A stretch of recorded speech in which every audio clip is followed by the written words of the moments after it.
Bienvenidos a una nueva conversación necesaria. Como toda la semana, tratamos de abordar temas que interesan muchísimo a nuestra comunidad, a la ciudad de Los Ángeles, y también algunos temas que involucran a nivel nacional. En el día de hoy nos acompaña un personaje que lleva más de 30 años en la ciudad de Los Ángeles, oriundo de Chillán, de profesión médico cirujano, muy querido por los angelinos, podríamos decir un angelino más, que participa en una serie de instituciones en la ciudad de Los Ángeles, pero hoy día queremos hablar en base a su profesión y una pequeña pincelada, no por eso menos importante, respecto a un proyecto que él está encabezando como presidente. Saludamos en el día de hoy al doctor don Luis Correa. Doctor, ¿cómo está usted? Gusto saludarlo. Igualmente, encantado. Muchas gracias por la invitación. No, gracias a usted por atendernos. Doctor, queríamos entrar directamente al tema que más nos urge hoy día. ¿Cuál es su visión respecto a la pandemia? La ciudad de Los Ángeles, nuestra ciudad, está en la triste lista de la 10ª ciudad con mayor contagio a nivel nacional. Cada día tenemos más contagiados y lo que es peor, cada día la gente hace menos caso, como que nos hemos relajado. Estamos en la etapa 3, próximo a pasar, volver a la etapa 2, en fin. Pero lo que nos importa, que aumentan los contagiados, pero desafortunadamente también aumenta la gente circulando en las calles como si nada pasara. ¿Cuál es su visión, doctor, de esta pandemia y cómo la estamos asumiendo en la ciudad? En primer lugar, la pandemia del coronavirus es algo que llegó para quedarse. Eso primero hay que tener en consideración esto. Esta no es una situación que vino, se va a desarrollar y posteriormente va a terminar. Esto no va a terminar.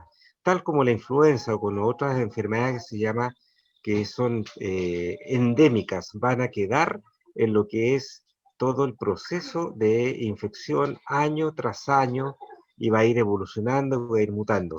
El virus de la influenza va mutando cada año y las vacunas se van realizando distintas variaciones de la vacuna de la influenza cada año en las poblaciones más susceptibles. En este caso, la población más susceptible es toda la humanidad.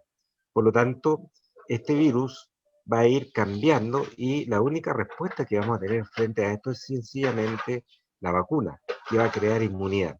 Ahora, es una enfermedad que si bien su gravedad no es tanta, su mortalidad no es tan alta, considerando el alto número de casos que contagia, pero por otro lado hay ciertos grupos susceptibles, hipertensos, inmunodeprimidos, diabéticos, asmáticos, que tienen y pacientes mayores de 70 años que tienen una mucha mayor mortalidad.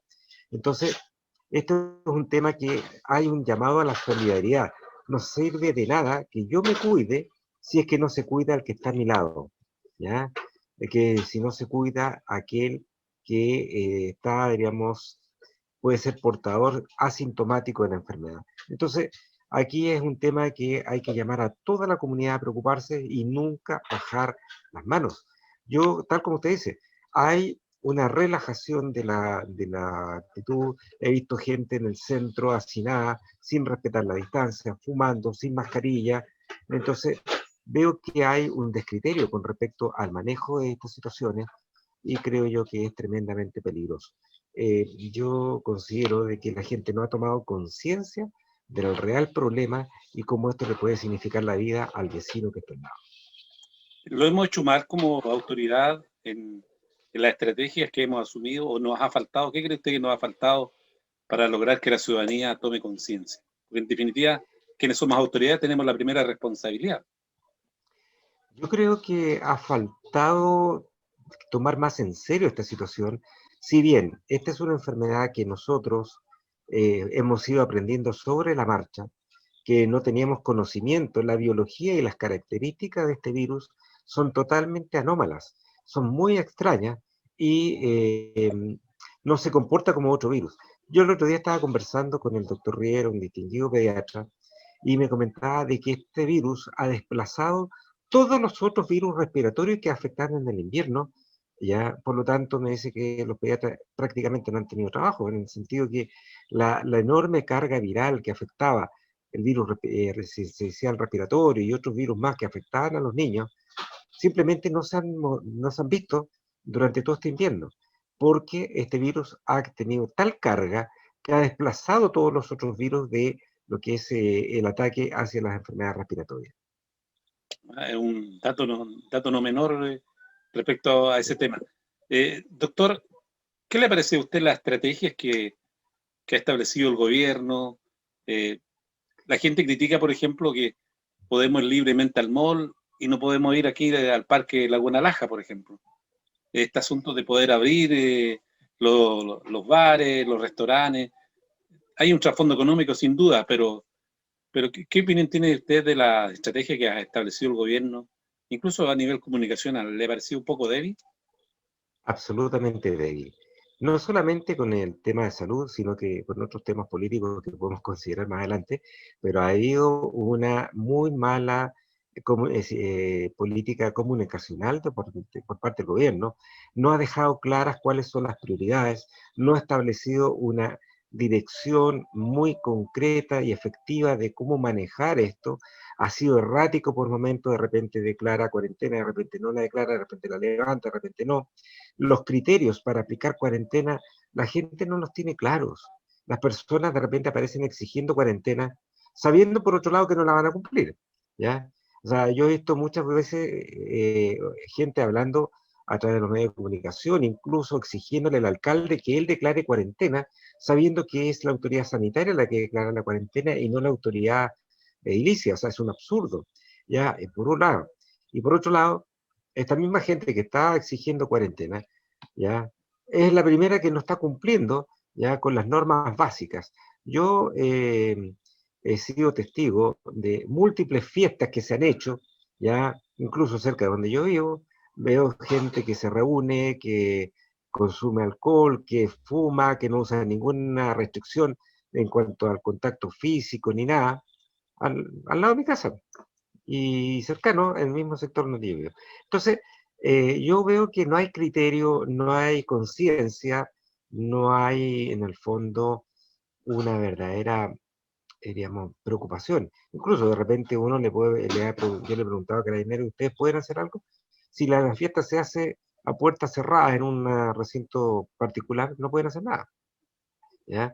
Y la autoridad sanitaria tampoco está como para ir casa por casa fiscalizando. La gente no toma conciencia, la gente pretende seguir haciendo su vida con una libertad absoluta y no con un egoísmo absoluto. Entonces, esta cosa es realmente, es, es kafkiano la situación, realmente. La gente no entiende, no actúa, no toma la actitud que corresponde y las consecuencias las pagamos todos. Para ir en la línea de llamar a la gente a tomar conciencia, ¿qué pasaría si en este minuto yo me infectara? ¿Cómo está la situación en el hospital para atenderme?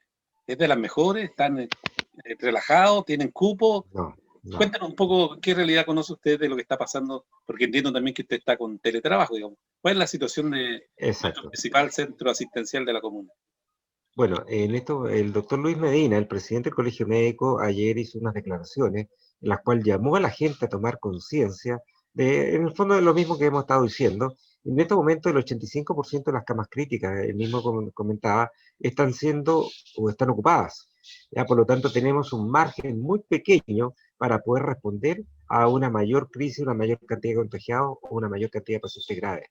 Se han suspendido todas las intervenciones electivas, se ha postergado las listas de espera, ha habido que priorizar por el COVID lo que es la actividad quirúrgica del hospital, todo lo que es selectivo se ha postergado y se está haciendo todo lo que es de urgencia, lo cual es actuar en forma consecuente. Está bien lo que ha hecho la autoridad, pero sin embargo, quienes se ven afectados por la lista de espera, por la situación de postergar sus intervenciones quirúrgicas, desde oftalmología, otorrino, neurocirugía, traumatología, cirugía general, cirugía de especialidad, los cánceres, todo esto está siendo postergado y la gente va a sufrir las consecuencias a mediano y a largo plazo.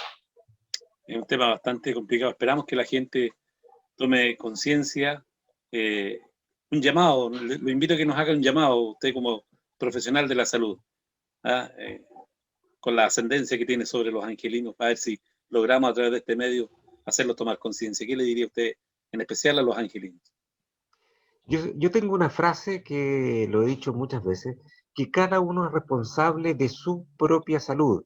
en el sentido que yo soy el primer responsable de cuidarme para evitar mi contagio, pero en este caso yo también soy responsable del vecino que tengo al lado, de las personas que pasan por mi lado, de las personas con las cuales yo tengo contacto, por lo tanto tengo que cuidarlos a ellos, también, tanto a mí como a ellos.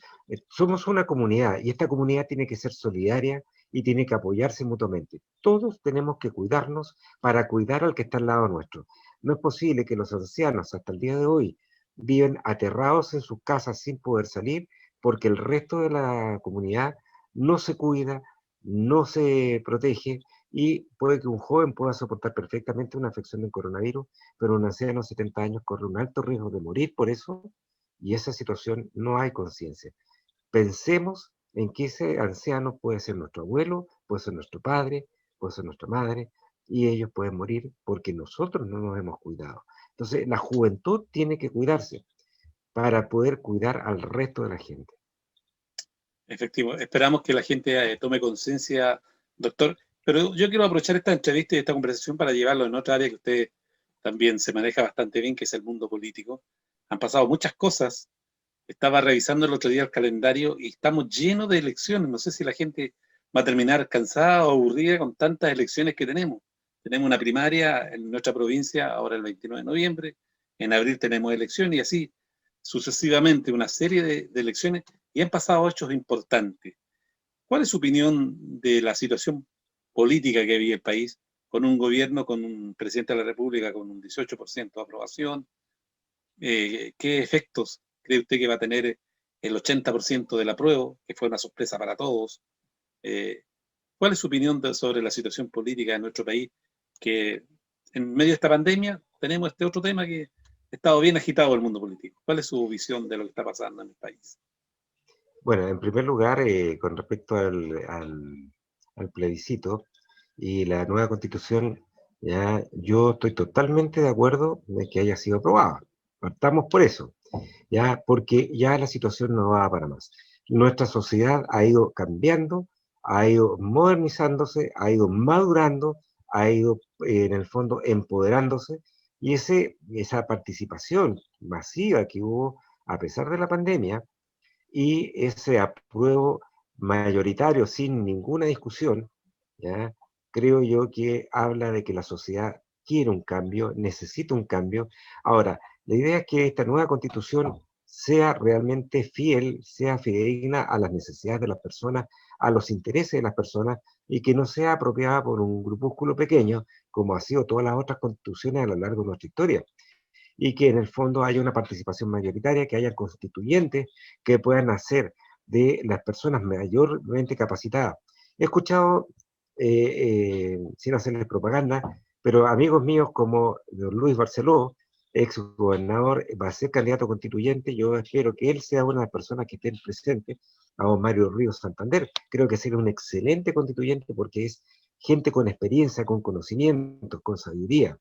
Y eso necesitamos. Y gente que represente distintas áreas de nuestra sociedad y que refleje esta constitución como es la sociedad actual, distinta, mejorada, más madura. Y eso es importantísimo. Ahora, yo creo que este gobierno, y también lo he dicho anteriormente, no ha sabido leer las necesidades de la gente. No ha sabido ser sensible a lo que necesitan las personas. La oposición que tuvieron frente al primer retiro del 10%, a mí me pareció un absurdo, me pareció una insensibilidad absoluta, ya grotesca. Y con respecto al segundo retiro y tercer retiro, bueno, ya obviamente la situación es bastante discutible cada situación, pero el primer retiro era absolutamente necesario justamente sirvió para mover la economía y todo lo que se perdió se recuperó rápidamente. ¿Qué estoy diciendo? En el fondo, que al gobierno le falta una dirección clara. Este 18% ahora es alto comparado como realmente estuvo en un momento determinado, en un 3 o un 4%, y en general todo lo que es el apoyo, el porcentaje de apoyo, ni siquiera tenía el de su propia coalición, Piñera en su momento. Entonces, lo que estoy diciendo es que el gobierno en sí le falta una mayor sensibilidad, una mayor comunicación. El que esté Rodrigo Delgado ahora como ministro del Interior me parece muy bueno porque es un alcalde, es un exalcalde en un barrio popular como es Estación Central. Es una persona que ha estado de cerca dentro de las necesidades de las personas, y pero esto que se traduzca en una conducción adecuada del nuevo gobierno.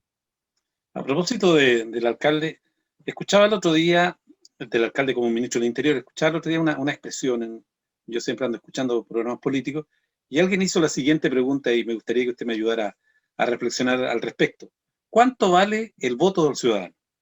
Digo esto por lo siguiente, y voy a poner ejemplos porque son actuales, pero pasó en el gobierno de la presidenta Bachelet, pasó también en el gobierno, en el primer gobierno del presidente Piñera, y también parece que en el gobierno del presidente Frey. Sacar, por ejemplo, a parlamentarios del Congreso para llevarlos al gobierno, y en este caso sacar un alcalde desde su municipio al gobierno. Entonces la pregunta es, ¿cuánto vale el voto ciudadano? Si yo voté por un alcalde que termina siendo ministro del Interior, si yo voté por un senador, como don Víctor Pérez Varela, que particularmente jamás votaría por él, pero hay gente que sí votó por él, que cree en él, que confía en él, y lo eligió para que fuera senador, y hoy día terminaba siendo ministro del Interior también. ¿Cuánto vale el voto ciudadano? Bueno, eso habla justamente que nos vamos quedando sin muchos, digamos, actores sobre el escenario, puesto que no pudieron encontrar gente fuera del Parlamento o fuera de los municipios para ocupar un cargo tan importante. Yo creo que gente valiosa hay, pero lamentablemente se busca dentro de ciertos parámetros y cánones específicos, y dentro de lo que es el cuoteo, el ministro del Interior le correspondía hacer un UDI, y yo me pregunto, ¿por qué no podía ser alguien que fuera preparado, capacitado y con trayectoria? Tenía que ser del cuoteo del partido político que corresponde. Y eso es lo que cansa a la ciudadanía, eso es lo que cansa a la gente. Es decir, no es la mejor persona, pero es del partido necesario. Eso no me parece bien. Me parece que es faltarle el respeto a las personas que votaron por un alcalde o que votaron por un senador, para que ejerciera ese mandato como en el cargo que fue elegido. Ahora, es desvestir un santo para vestir otro. En el fondo es eso. Y eso es lo que cansa también a la gente. Claro, se falta el respeto. Suele suceder algo parecido cuando un parlamentario es elegido por una corriente política y renuncia y se va a otra o se declara independiente. Yo creo que allí también pasa o menos lo mismo. Me gustaría que pudiéramos tocar el tema de los constituyentes. El clamor popular que dice no políticos, porque se han visto caras, viejos políticos que quieren volver. Y yo he planteado la siguiente situación, bueno, por citar uno, digamos, don Pablo Longueira, que quiere ser constituyente. Todos conocemos la situación judicial que está viviendo. Entonces yo lo defendía, entre comillas. Yo decía, mira, él tiene todo el derecho a ser constituyente. El problema es que si sale elegido constituyente no es problema de él, es problema de la gente que va a votar por él. Entonces vuelvo al tema del voto ciudadano. ¿Qué características? ¿Tienen que ser militantes de partido o tienen que ser todos independientes? Y a propósito de lo mismo, ¿qué piensa usted respecto a cupos reservados para el mundo indígena? ¿Es necesario? ¿No basta que se elijan por sí mismos? ¿Qué le parece? Porque es el gran tema que tenemos, que es la redacción de la nueva constitución. Exacto. Bueno, de partida yo creo que tiene que ser una composición mixta, tanto de gente que venga de partidos políticos porque conozca cómo es el modus operandi de la política en el país, pero también tiene que ser mayoritario el sentir ciudadano en las personas capacitadas. Pero resulta que la responsabilidad está en el voto de las personas, ¿ya? Que en el fondo, si nosotros el otro día conversábamos con la señora Miriam Quesada, que yo le explicaba que se estableció para poder ser un candidato independiente que postula a la constituyente, tiene que tener tal cantidad de requisitos que en la práctica le han cerrado las puertas a los independientes para poder presentarse. Si van en un cupo de un partido, tienen capacidad para poder llegar, pero si no, no, porque tienen que reunir un porcentaje de los votos legítimamente emitidos en la misma comuna, ante notario, que tiene que pagar de su bolsillo ese notario, y en el fondo tiene que llevar un registro y presentarlo ante el CERVEL, y así la postulación se le puede aceptar. Pero resulta que mucha gente muy valiosa no pertenece a partidos políticos o está decepcionada de los partidos políticos, como el caso mío. Soy independiente hace muchos años, yo renuncié a Renovación Nacional justamente porque me cansó esta manipulación que se hacía de las personas y esta politiquería que no me agradó de lo más mínimo, ¿ya? Ahora, dentro de lo que mencioné hace poco, don Luis Barceló es independiente, es un hombre que es de líneas de izquierda, de pensamiento, pero es un hombre independiente, es un hombre valiosísimo que podría postular. Mario Ríos también es independiente y podría postular, pero si no van en una coalición política no van a tener ninguna posibilidad.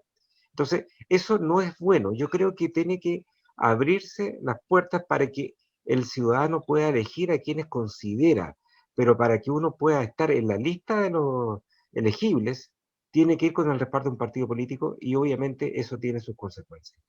Por otro lado, con respecto a los cupos, nunca me han gustado en el fondo, cupos reservados, ¿ya? Porque yo creo que la gente debe ser elegida por sus propios méritos y sus capacidades, no por el hecho de ser indígena o no. Y de hecho, Evelyn Matei, no, Evelyn Matei, Jacqueline Van Rieselberghe salió ahora porque quería también que hubiesen 6 cupos para las iglesias evangélicas. O sea, en el fondo es mirar en menos a la misma iglesia evangélica, puesto que no son capaces acaso de elegir sus propios parlamentarios, tienen que ir en un cupo reservado. No, no me parece.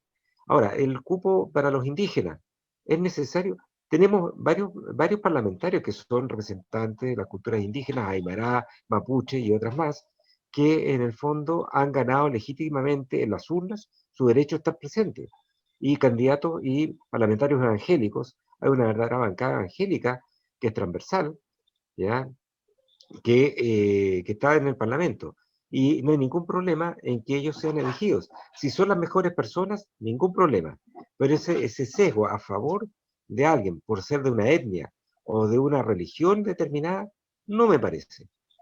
¿Usted esperaría que el Parlamento modificara la ley en cuanto a los requisitos de los independientes? Porque yo comparto plenamente lo que usted señala. El problema está en que en el último tiempo nuestros parlamentarios han dictado leyes, ¿no es cierto?, a su medida.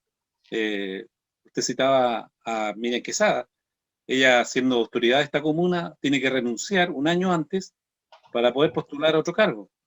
Claro, Cualquier autoridad que quiera postular a otro cargo tiene que renunciar con un año de anticipación, pero no así los propios parlamentarios. Es decir, un diputado que quiere ir a la reelección sigue siendo diputado durante el proceso eleccionario. Entonces, yo no sé por qué el Tribunal Constitucional no se pronunció ayer. ¿No le parece a usted que es anticonstitucional porque está dando un privilegio exacerbado a algunos y menoscabando a otros? Es decir, la igualdad exact, ante la ley no se cumple.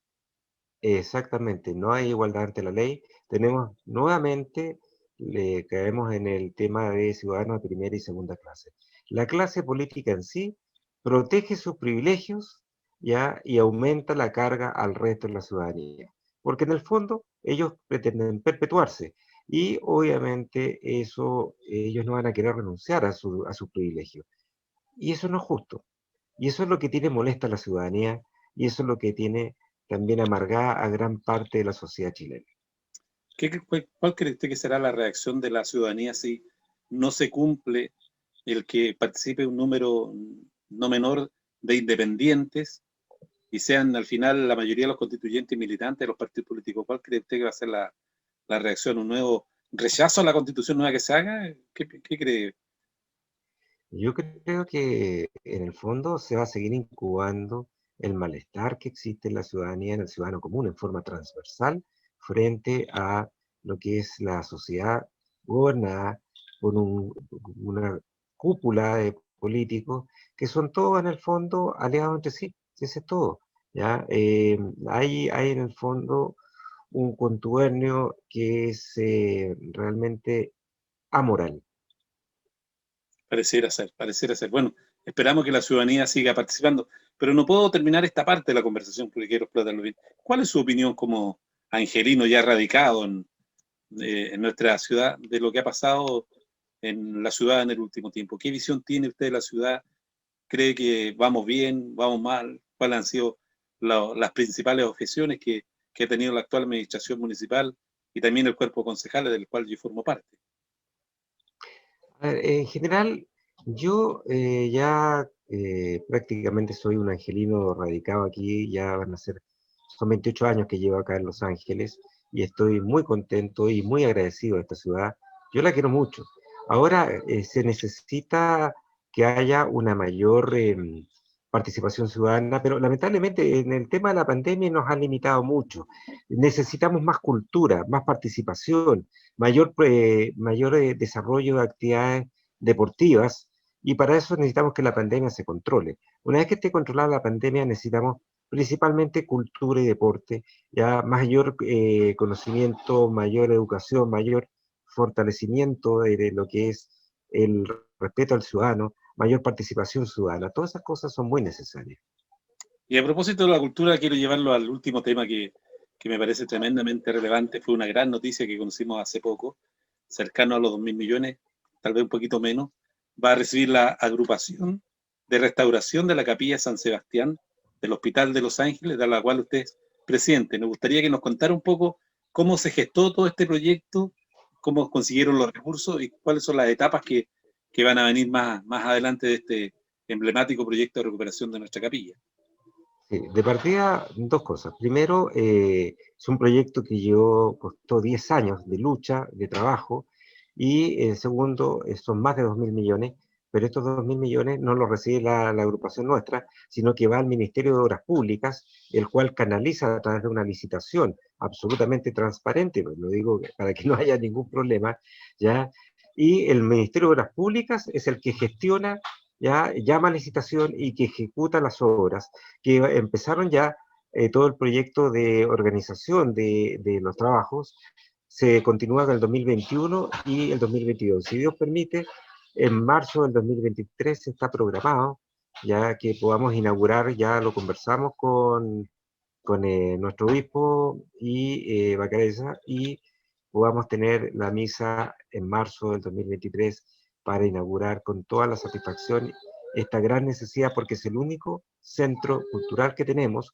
No hay ninguna otra monumento histórico en nuestra provincia que haya permanecido en pie después de tanto terremoto y tanta tragedia que nos afecta acá en Los Ángeles. Esta capilla data del 1800, de más o menos Exactamente. desde cuando Sí. se inauguró el hospital. El hospital, leí ahí No, también, el Hospital de la exacto. Caridad se llamó al principio.